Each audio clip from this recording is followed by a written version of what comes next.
जदयू ने कहा रामराज और सुशासन है, उसी हाँ में हाँ बीजेपी कहते हैं हाँ रामराज है और सुशासन है, एलजेपी कहते हैं रामराज और सुशासन है। लेकिन यह पूरे भ्रष्टाचार और जंगल राज नहीं महाजंगल राज में डूबी हुई सरकार है। 14 महीने के कार्यकाल में किस तरह से मुझ पे अनर्गल आरोप लगाए गए थे और माननीय मंत्री जी ने बिना उस पे कुछ देखे सुने मुझ पे कार्रवाई किए थे। और मैं माननीय मंत्री जो की प्रति आभार व्यक्त करता हूं, शुक्रिया करता हूं और प्रणाम भी करता हूं। अगर आप भ्रष्टाचारियों का साथ नहीं दिए होते तो गौतम कृष्ण ईमान के साथ यहां खड़ा नहीं होता। जब सदन के अंदर रहता हूं तो ऐसा लगता है कि मानो सुशासन का राज चल रहा है। जब सदन के अंदर होता हूं तो लगता है कि रसगुल्ले बरस रहे हैं। जब सदन के अंदर रहता हूं तो लगता है कि भाई भूख और भ्रष्टाचार नाम का कोई चीज नहीं है कि मेरा विधानसभा मैं इसी विधानसभा है उसका कोसी का इलाका है, जिस कोसी के इलाका में 17 से 18 पंचायत कोसी के बीच बांध के बीच पेट में बसता है। महोदय एक बार किसी से दिखवा लिया जाए, किसी के घर पे छत और पक्का मकान नहीं होगा। ये प्रधानमंत्री आवास योजना का खुलेआम लूट नहीं तो और क्या है। श्री गौतम कृष्ण। धन्यवाद अध्यक्ष महोदय। मैं कटौती प्रस्ताव के समर्थन में खड़ा हूं और सबसे पहले अपने राष्ट्रीय अध्यक्ष गरीबों की मसीहा दूसरे अंबेडकर आदरणीय लालू प्रसाद यादव जी को दिल से धन्यवाद और शुक्रिया अदा करना चाहता हूं। अपनी पार्टी के युवा नेता ओजस्वी तेजस्वी को दिल से धन्यवाद और शुक्रिया अदा करता हूं। मैं महसी विधानसभा के कोसी कछार के गरीब कमजोर और ईमान और स्वाभिमान के बाहक सभी बड़े बुजुर्गों को दिल से धन्यवाद और शुक्रिया करता हूं जिन्होंने अपने मान सम्मान और स्वाभिमान की रक्षा करते हुए गरीब के इस बेटा गौतम कृष्ण को बीडीओ से विधायक बना करके इस सदन में भेजने का काम किया है। मैं दिल से शुक्रिया अदा करना चाहता हूं और मैं यह आज जननायक स्वर्गीय कर्पूरी ठाकुर जी की 38वीं पुण्यतिथि है। मैं भावभीनी श्रद्धांजलि भी अपनी पार्टी की ओर से और गठबंधन परिवार की ओर से देता हूं, पूरे सदन की ओर से देता हूं। और माननीय अध्यक्ष महोदय, मैं यही कहूंगा, जब सदन के अंदर रहता हूं तो ऐसा लगता है कि मानो सुशासन का राज चल रहा है। जब सदन के अंदर होता हूं तो लगता है कि रसगुल्ले बरस रहे हैं। जब सदन के अंदर रहता हूं तो लगता है कि भाई भूख और भ्रष्टाचार नाम का कोई चीज नहीं है। जब सदन के अंदर रहता हूं तो लगता है राम राज चल रहा है। जब सदन के अंदर रहता हूं तो लगता है हर हाथ को काम है, हर घर में रोजगार है, हर व्यक्ति चिंता मुक्त है, हर व्यक्ति खुशहाल है। ऐसी परिपाटी बना करके जिस तरह से सदन में चलते हैं तो ऐसा ही लगता है। लेकिन जब सदन से बाहर जाता हूं तो वही भय, वही भूख, वही भ्रष्टाचार का माहौल देखने को मिलता है, वही आतंक का राज देखने को मिलता है। इसलिए अध्यक्ष महोदय, मैं ये कहना चाहता हूं कि ये एक कहावत है, इसको भी सुन लिया जाए। कृपया शांति बनाए रखें। है, सुन लिया जाए। राजा ने कहा रात है, रानी ने कहा रात है, मंत्री ने कहा रात है, लेकिन यह सुबह सुबह की बात है। तो ठीक उसी प्रकार जब सदन के अंदर होते हैं तो लगता है न भय है, न भूख है, न भ्रष्टाचार है, राम राज है। हर व्यक्ति खुशहाल है, हर व्यक्ति के होठों पे मुस्कान है, हर गरीबों के हाथ में पैसे हैं और पलायन नाम की कोई चीज नहीं है। बहन बेटियां सुरक्षित है ऐसा लगता है। लेकिन यह सब कुछ ढाक के 3 पात की तरह है, यानी कि कोई बाहर के और अंदर में कोई सामंजस्य नहीं है। जदयू ने कहा रामराज और सुशासन है, उसी हाँ में हाँ बीजेपी कहते हैं हाँ राम राज है और सुशासन है, एलजेपी कहते हैं राम राज और सुशासन है, लेकिन यह पूरे भ्रष्टाचार और जंगल राज। मैं इस कटौती प्रस्ताव के समर्थन में खड़ा हूं और मैं कहना चाहता हूं जो ग्रामीण विकास विभाग लोगों के जनजीवन से जुड़ा हुआ है, लोगों के आर्थिक उन्नयन से जुड़ा हुआ है, हर व्यक्ति की खुशहाली से जुड़ा हुआ है, हर व्यक्ति के रोजगार से जुड़ा हुआ है, हर व्यक्ति के चेहरे पे मुस्कान से जुड़ा हुआ है, कल कारखाने और उद्योग में स्थापित होकर के पलायन से रुक करके अपने घर में अपने परिवार के साथ रोजगार और जीवन को जीने का विषय से जुड़ा हुआ है। महोदय, मैं ये कहना चाहता हूं, इतने बेहतर विभाग, इतनी संभावनाओं से युक्त विभाग, अभी माननीय मंत्री जी ने कहा कि 23,000 करोड़ रुपए की यह बजट वाला विभाग है, जो पिछले साल मात्र 16,000 करोड़ का था।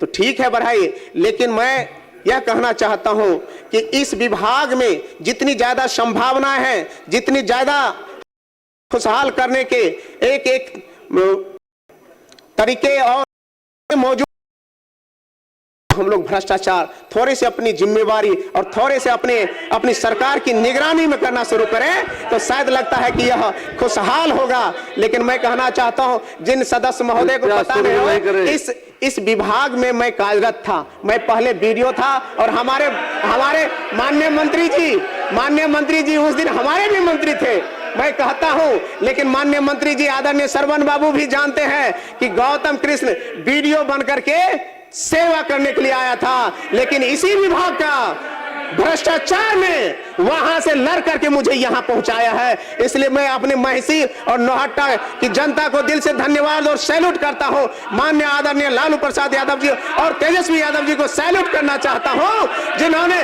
गौतम कृष्ण जैसे एक साधारण कार्यकर्ता को, जिसने ईमान को, स्वाभिमान को देखा और उसने अपना नैतिकता और समर्थन दे करके वीडियो से विधायक बना करके आपके साथ, आपके सम्मुख खड़ा होने का अवसर दिया है। तो मैं तो कहता हूं, यह विभाग कैसा है उसका प्रत्यक्ष उदाहरण मैं हूं। और मेरे रिजाइन लेटर आपको नेट पे मिल जाएगा अध्यक्ष महोदय, और उस समय की खामियों का मैंने जिक्र किया है। और रिजाइन करते हुए उस रिजाइन लेटर में मैंने लिखा था कि मात्र 14 महीने के जो संक्षिप्त मेरे कार्यकाल थे, 14 महीने के संक्षिप्त कार्यकाल में जो मैंने देखा है, 14 महीने एक ईमानदार अधिकारी को किस तरह से तंग किया जाता है, इसका जिक्र मैंने उसमें किया है। 14 महीने के कार्यकाल में किस तरह से मुझ पे अनर्गल आरोप लगाए गए थे और माननीय मंत्री जी ने बिना उस पे कुछ देखे सुने मुझ पे कार्रवाई किए थे। और मैं माननीय मंत्री जी की प्रति आभार व्यक्त करता हूं, शुक्रिया करता हूं और प्रणाम भी करता हूं। अगर आप भ्रष्टाचारियों का साथ नहीं दिए होते तो गौतम कृष्ण ईमान के साथ यहां खड़ा नहीं होता।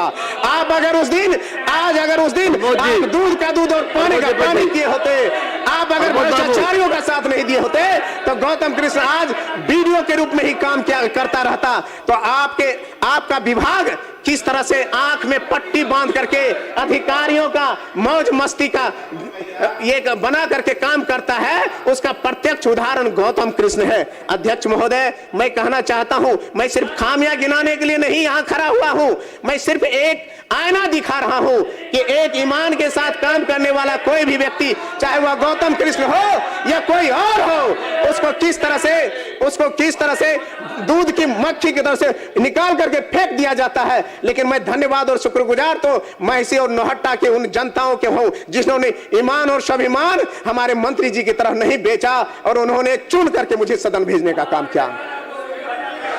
मैं यही कहना चाहता हूं अध्यक्ष महोदय, जिस प्रासंगिक विषय के आलोक में मैं यहां खड़ा हूं, इस विषय से कोई आदमी अछूता नहीं है। मनरेगा जब आया, एक बड़ा संकल्प लेकर के आया, हर हाथ में रोजगार होगा, 100 दिन का रोजगार होगा, 15 दिन में उसको पैसे मिलेंगे, हर चीज होगा।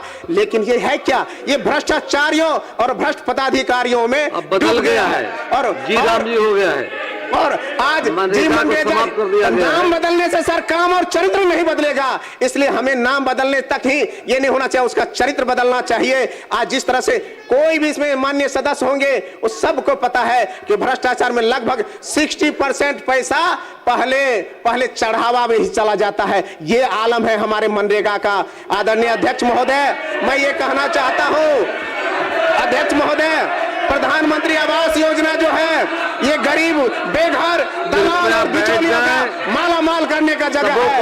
अध्यक्ष महोदय, ये प्रधानमंत्री आवास योजना कागज पे तो लगता है, कोई भी आदमी बेघर नहीं है, हर व्यक्ति के ऊपर में छत है। लेकिन मैं जिक्र करना चाहता हूं अपने ही विधानसभा का कि मेरा विधानसभा, मैं इसी विधानसभा है उसका कोसी का इलाका है, जिस कोसी के इलाका में 17 से 18 पंचायत कोसी के बीच बांध के बीच पेट में बसता है। महोदय, एक बार किसी से दिखवा लिया जाए, किसी के घर पे छत और पक्का मकान नहीं होगा। ये प्रधानमंत्री आवास योजना का खुलेआम लूट नहीं तो और क्या है।